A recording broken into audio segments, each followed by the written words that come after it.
Hola, ¿qué tal? Buenas noches. El día de hoy voy a hacer una transmisión eh, con respecto a la marcha que hubo el día de hoy en varias ciudades del Ecuador, ¿no? Entonces es importante un que haya justamente no declaraciones, sino una posición por parte de los grupos LGBTI, mujeres y feministas, ¿no?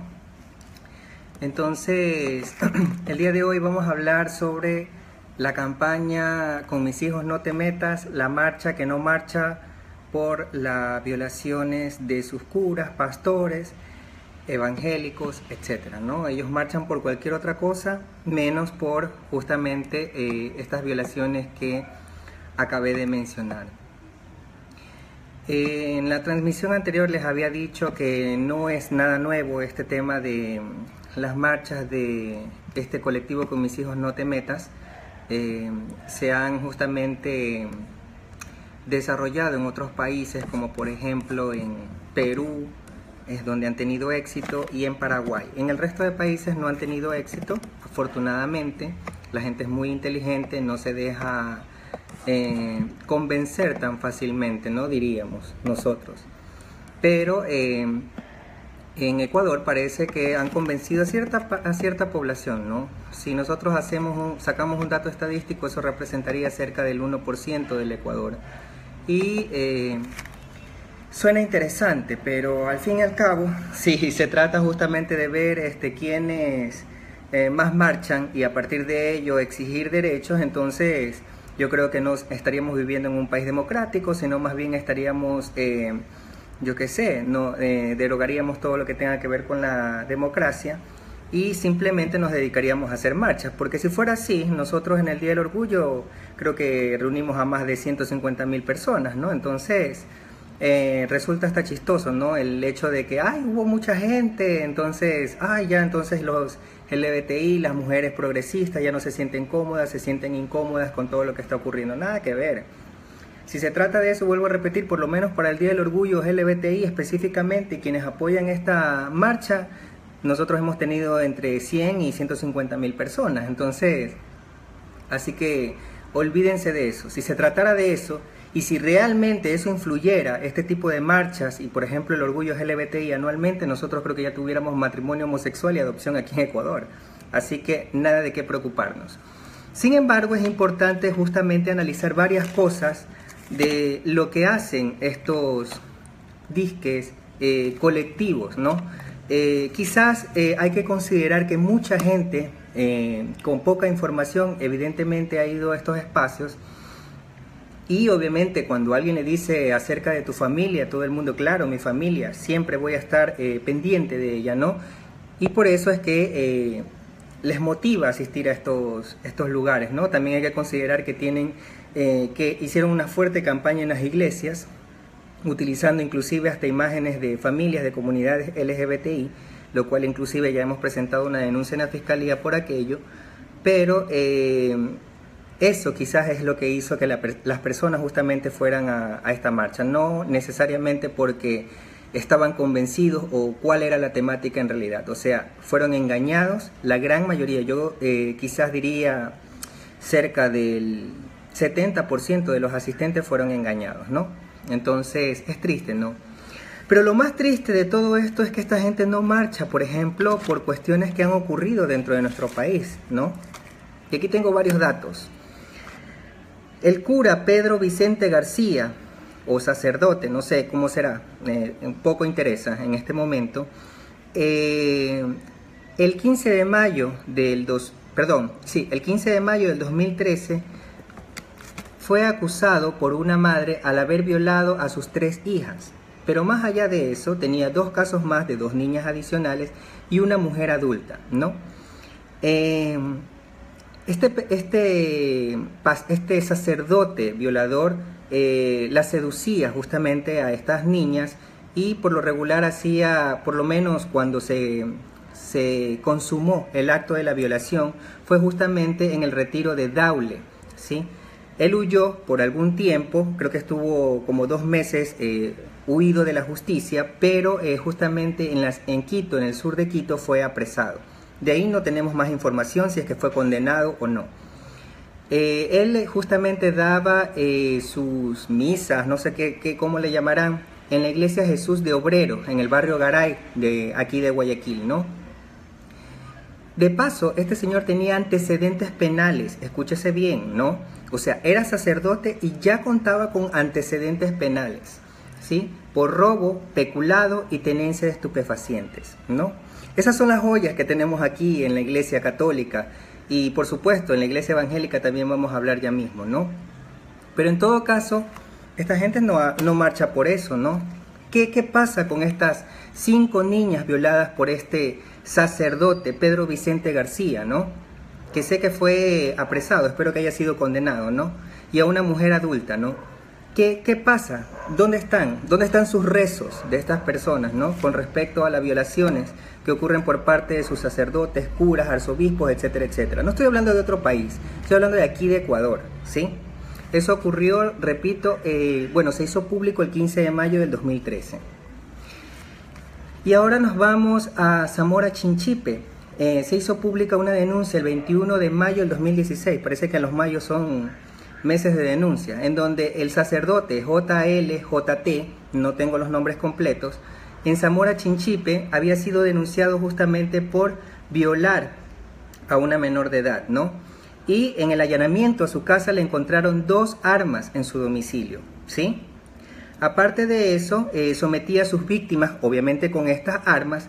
Estas eran un revólver calibre 22 con 5 cartuchos, o sea, armada, y una carabina calibre 16. Esa es la otra joya de los sacerdotes que tenemos aquí en Ecuador.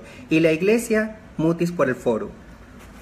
Ellos no marchan con mis hijos no te metas por sus sacerdotes violadores, pedófilos. No marchan por ellos. Es terrible, ¿no? Pero lo más indignante que quizás pudiéramos nosotros recoger de esta pequeña investigación que he realizado es lo que ocurrió en Tena, específicamente en Napo, el 3 de febrero del 2017, es decir, de este año, ¿sí? El sacerdote Víctor Peña, que incluso algunas personas dentro de la comunidad le decían el sacerdote Toapanta, fue acusado por su secretaria, que era casi una posadolescente, creo que máximo tenía 19 años de edad, por justamente haberla violado. ¿Cómo fue el proceso? El señor la alcoholizó y luego la violó. El señor sacerdote, sí, al que da las misas, que abre la Biblia y habla del amor y habla del Espíritu Santo y todo ese tipo de cosas, ¿no? Pero lo más indignante de todo esto es que hay que reconocer algo, que para que una mujer o una adolescente o una niña o un niño denuncie a su violador, tiene que pasar por un proceso terrible de revictimización. Pero si a esto le agregamos que quien es su violador se supone que es una persona que debería de ser el ejemplo social, que promueve la paz, el amor, las buenas costumbres, la familia tradicional, el diseño tradicional cuadrado de la familia, sea quien cometa este tipo de cosas, ¿no? Es terrible, pero lo más vergonzoso de todo esto es que la comunidad recogió 2.382 firmas para apoyar a este sinvergüenza. Al fin y al cabo, no encontré más información si es que este señor fue condenado realmente, ¿sí?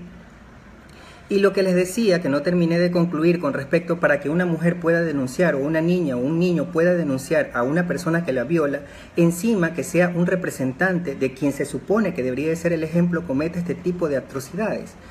Creo que realmente estamos muy mal dentro de nuestro país como para nosotros poder recoger 2.382 firmas para apoyar a un sinvergüenza como este.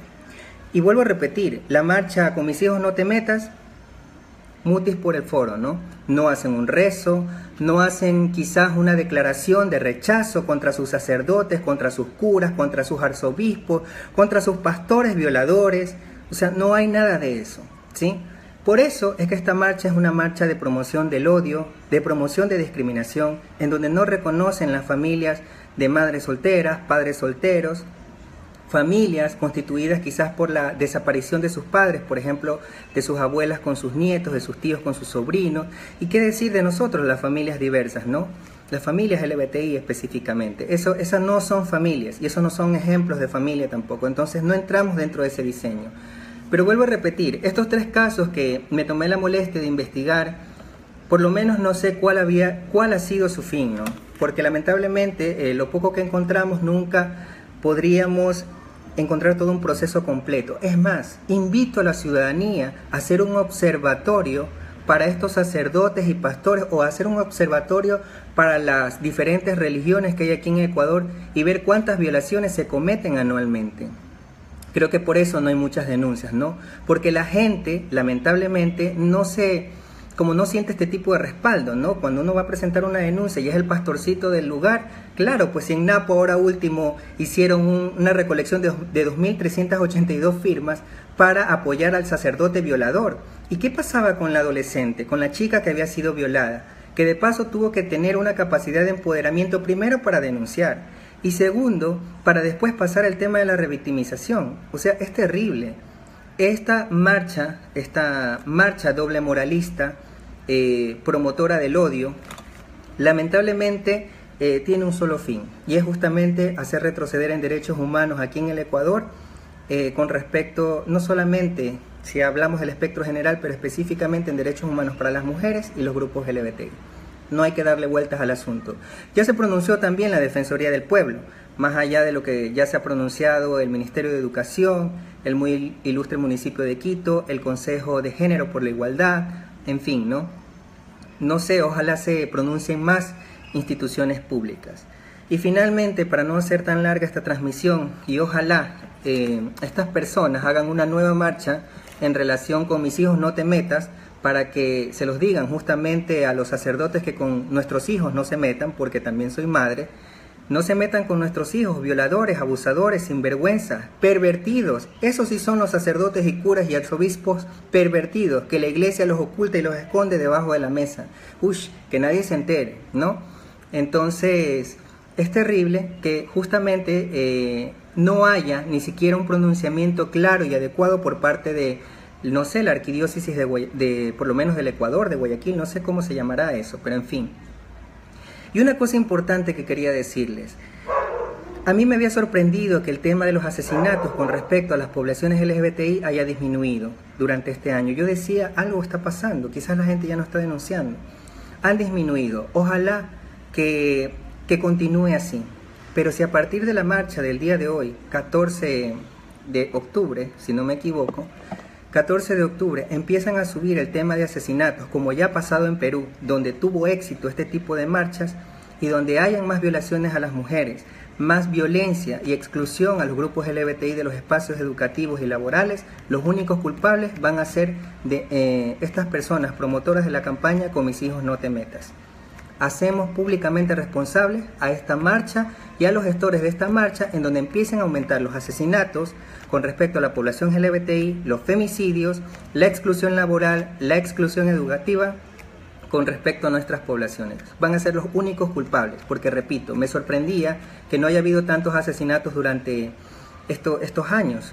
Por lo menos los 2 últimos años no han habido muchos asesinatos. No estoy diciendo que no han habido, pero han disminuido. Ojalá se mantenga eso, y por mucho mejor si no hay. Pero si no es así, los únicos culpables van a ser ellos. Y lo ratifico.